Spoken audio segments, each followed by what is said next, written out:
Good evening, and welcome to the first episode of Aleena Story Nights. Thank you so much for taking time to watch my humble show. The first story that I'm going to share with you is about two orphan sisters. Please bear in mind, it's not important where these stories happen. I've collected these stories from all over the world.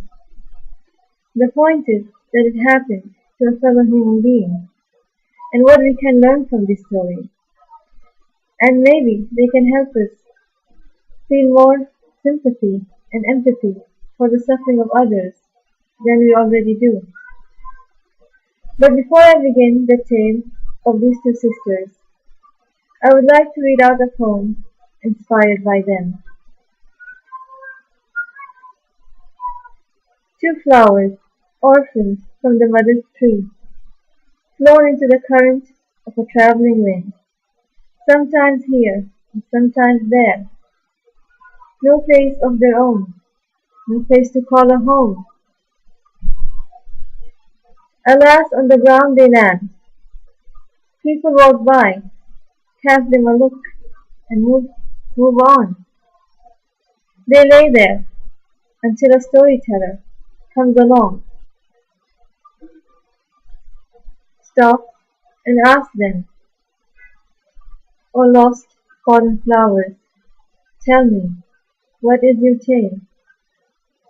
We do not know what will be their ending, but these two flowers had a good beginning. Their nightmare began when their mother passed away, and their father, who was jobless and dependent on their mother for his income, abandoned them. They did not live in a home of their own, and so after their mother's death, they were unable to pay the rent, and the landlord, without showing any mercy or compassion for the situation, asked them to vacate. With both parents gone, the girls, who were the youngest of the siblings, turned to their brothers and sisters for help. Some of their siblings were rich, and some were poor. But to the misfortune of these girls, the ones that were rich were poor at heart, and the ones who had the gift of love in their hearts did not have any money in their pockets. After much convincing, one of the siblings, who was married to a man who made a decent living, agreed to take in her sisters.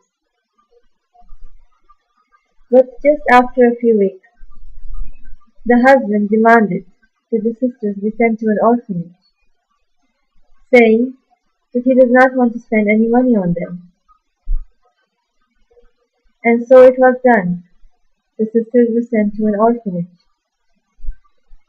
Do you think their suffering ceased at the orphanage? I'm sad to say it did not. After suffering at the orphanage and getting only one meal a day, the girls ran away to a third sister. They pleaded with her that they had no place to go, and she decided to take them in. The girls finally got a breath of relief, but it was short-lived. One night, when a man knocked on their bedroom door. Dear viewers, I will have to stop the story here. We will continue next week the story of these two sisters. Good night, and thank you for watching.